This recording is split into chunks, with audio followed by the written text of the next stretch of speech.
Sometimes a single building can tell you the entire history of a country. And this is one of those stories. It's about a landmark hotel in Washington, D.C. that has seen it all. We're talking segregation, black excellence, community, total collapse, and then an incredible rebirth. So let's dive into the amazing history of the Whitelaw Hotel. Just take a look at this building. When it opened its doors back in 1919, it was this shining monument to pride and to what was possible. But by the 1980s, it was a hollowed-out ruin, literally on the list for the wrecking ball. So how did it survive? Well, that's the whole story we're going to get into. The incredible rise, the tragic fall, and the fight to bring it back from the absolute brink. To really get why this hotel was so important, you have to ask a pretty simple question. Let's say it's the early 20th century. You're Thurgood Marshall or you're Duke Ellington, one of the most famous Black Americans of your time, and you're visiting the nation's capital. Where could you even stay? The answer to that question tells you everything you need to know about the hostile reality of that era. And the story of the hotel, well, it all begins with the story of one man, a real visionary who saw this problem and decided, you know what, I'm going to build the solution myself. His name was John Whitelaw Lewis. And his background is just incredible. He was the son of a man who had been enslaved, and his own journey started with just learning how to read and write. But he wasn't just a survivor of a brutal system, he was a builder, a man who was absolutely determined to create lasting institutions for his community. What's really amazing here is just how fast he rose. He gets to D.C. in 1894, starts out as a laborer hauling bricks.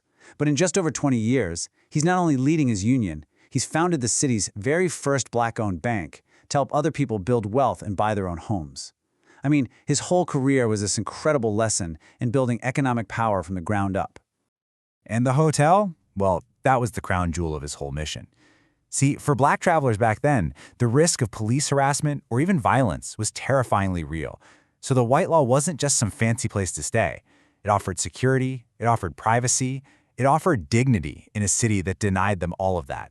It was, in the truest sense, a safe harbor. And for decades, that safe harbor wasn't just a place of safety. Oh no, it blossomed into one of the most glamorous and vital cultural centers in all of Black America.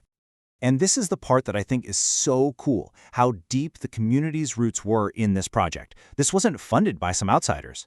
Lewis raised the money by getting everyday people to buy $12 shares. The entire operation, from the celebrated architect Isaiah T. Hatton all the way down to the plasterers and the bricklayers, was an all-Black enterprise. The result was, well, it was nothing short of a masterpiece. When the Whitelaw finally opened its doors in November 1919, an estimated 20,000 people, 20,000, showed up just to see it. It was an instant monument to what they could achieve when they came together. And of course, it quickly became the place to stay for the most brilliant and influential Black figures of the era. We're talking world champion boxer Joe Louis, musical geniuses like Duke Ellington and Cab Calloway, the legal titan Thurgood Marshall. It was truly the center of Black culture and power in the capital city. So it wasn't long before it earned a nickname, the Embassy. Its grand ballroom was the spot for debutante balls, lavish weddings, and all sorts of high society events. For Washington's Black elite, the Whitelaw wasn't just some building. It was the center of their universe. But here's the crazy irony. As America started to change, the very things that made the Whitelaw so essential also kind of sowed the seeds of its decline. And that led to a much, much darker chapter in its story. And the contrast is just shocking. With desegregation, the hotel's elite clientele could finally stay at those big downtown hotels that had always banned them. Then, after the 1968 riots tore through the neighborhood, the hotel's decline went into a total freefall. The Embassy became, in the words of people who knew it then, a flophouse. This quote from a woman named Christine Diggs, who actually lived there, it paints this just gut-wrenching picture of the hotel's darkest days. She called it a trick house, a whorehouse, a dope house, a place where you had to literally step over people who had overdosed in the hallway. The glory was just gone, wiped away. So the breaking point comes in 1977. After racking up over 350 code violations, after being scarred by fires, and after becoming a known hub for crime, the city officially condemned the Whitelaw Hotel. It was shuttered, abandoned, and put on the list for demolition. For more than a decade, the building just sat there, a vacant, decaying ruin. But you know what? The story doesn't end there. because the same community that built it in the first place would, in the end, be the community that saved it. The comeback was a long, hard-fought battle. First, local preservationists had to fight like hell just to stop the wrecking ball.